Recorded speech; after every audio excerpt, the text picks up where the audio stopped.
Welcome back to my channel far west technical. आज हामी हेर्नेछौँ कसरी हामी आफ्नो कम्प्युटर अथवा ल्यापटपमा भिजुअल स्टुडियो इन्स्टल गर्नेछौँ र त्यसभित्र सी प्रोग्रामिङ ल्याङ्ग्वेज इन्स्टल गर्नेछौँ। त्यसका लागि हामीलाई दुईटा सफ्टवेयर चाहिन्छ, एउटा चाहिँ MinGW र अर्को भिजुअल स्टुडियो कोड।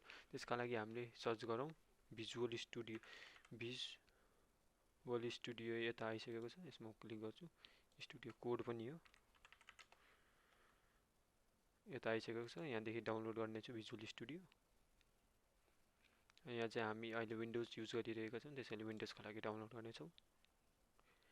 ल अब यो यहाँ डाउनलोडिङ मेनु देखाइसकेको छ। ल स्टार्ट गरौँ डाउनलोड। डाउनलोड कम्प्लिट भइरहेको छ। त्यति बेला हामी नेक्स्ट फाइल पनि डाउनलोड गरौँ, MinGW डाउनलोड हेरौँ। यहाँ फर्स्ट लिङ्क आउने छ sourceforge.net को, त्यसमा क्लिक गर्दै यसलाई पनि डाउनलोड गरौँ यताबाट। एकछिन यो डाउनलोड गरौँ।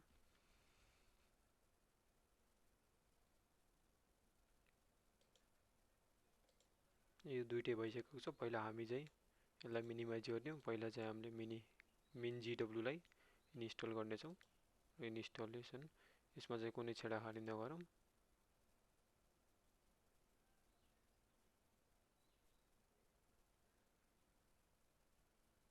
ओके, यो डाउनलोड भइसकेको छ। कन्टिन्यू गर्छौँ। अब यहाँदेखि चाहिँ हामीले सिलेक्ट गर्नुपर्ने छ MinGW 32-GCC-G++।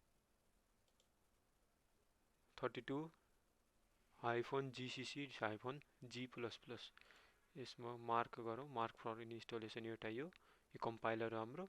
अनि चाहिँ हामीले यता माथि बेस यसलाई नि इन्स्टल गर्नुपर्ने छ। ल यसलाई चाहिँ इन्स्टलेसन गरौँ, एप्लाई चेन्जेस, अब एप्लाई गरौँ। अब इन्स्टल भइरहेको छ यो डाउनलोडिङ पछि। अब इन्स्टलिङ हुँदै आफै हटिहाल्छ यहाँनिर।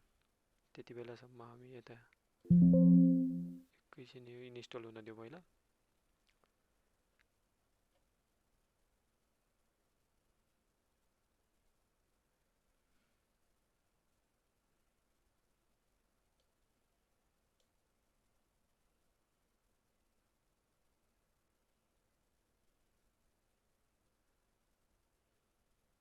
ल यो भइसक्यो। अब यसलाई हटाउँ यहाँबाट। अनि चाहिँ हामीले चाहिँ यसलाई सर्च गरौँ सी ड्राइभमा। अनि यता चाहिँ आउने छ MinGW। अब यसको चाहिँ हामीले बाइनरीमा जाउँ। यसमा चाहिँ हामीले यसको पाथ कपी गर्नुपर्ने छ। यसमा क्लिक गरेर यहाँ हामीले कपी गर्न सक्छौँ। यो चाहिँ कपी गरौँ, कपी। अब यसलाई चाहिँ हामीले पाथ दिनुपर्ने छ। त्यसको लागि हामी यतादेखि सर्टकट गरौँ। यता चाहिँ एडभान्स सिस्टम सेटिङ्समा जाउँ। यहाँदेखि चाहिँ इन्भाइरोमेन्ट भेरिएबल्स। अब यता गएर पाथ यतै छ, एडिट गरौँ, न्यू गरौँ। यहाँ पेस्ट गरिदिउँ त्यो path, control V, path paste भयो। ओके गरौँ, ओके। ल यो पहिलो सेटअप चाहिँ यहाँ कम्प्लिट भइसकेको छ। अब चाहिँ हामीले इन्स्टल गर्नेछौँ Visual Studio. Visual Studio accept गरौँ, एग्रिमेन्ट,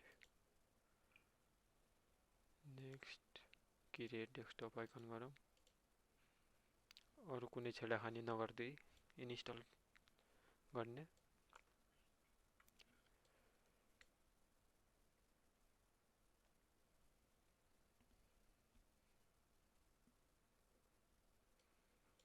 यसमा नि एकैछिन टाइम लाग्नेछ।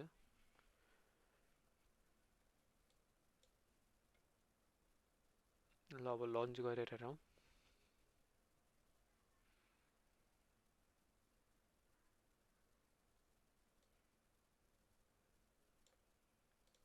डार्क थिम युज गरेर यता भइसकेको छ। अब हामीले एउटा सानो काम गर्नुपर्ने छ। यहाँदेखि एक्सटेन्सन एड गर्नुपर्ने छ। यसमा सी लेख्दै आउने छ। एकैछिन यता देखाइसकेको छ। यहाँ हामीले इन्स्टल गर्नुपर्ने छ। इन्स्टल क्लिक गरिदिउँ। एकैछिन टाइम लाग्ने छ। यहाँ चाहिँ डाउनलोडिङ यता भइरहेछ, डाउनलोडिङ भइरहेछ। एकैछिन यता पनि टाइम लाग्छ।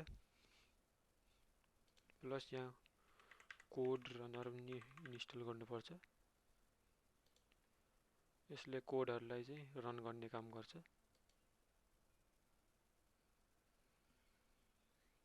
अनि इन्स्टल हुन्छ। अब भइसक्यो। अब चाहिँ हामीले यता वर्क स्पेस बनाउनु पर्ने। एउटा फोल्डर बनाइदिउँ। जस्तै यता एउटा नयाँ फोल्डर बनाऊ, सी भनेर। यसलाई नै एड गर्दिने। एड भयो। अब चाहिँ हामीले न्यू क्रिएट गरौँ एकैछिन। यो भइसक्यो। त एकछिन यसलाई काटेर फेरि सुत्दै खोलौँ।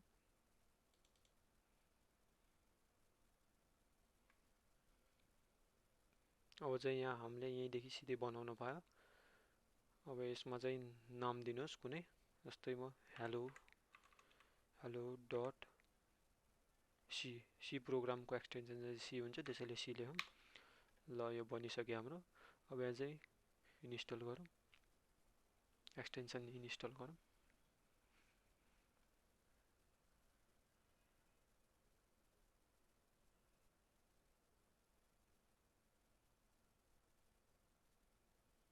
एकछिन भइरहेछ, त्यसलाई हुन दिउँ।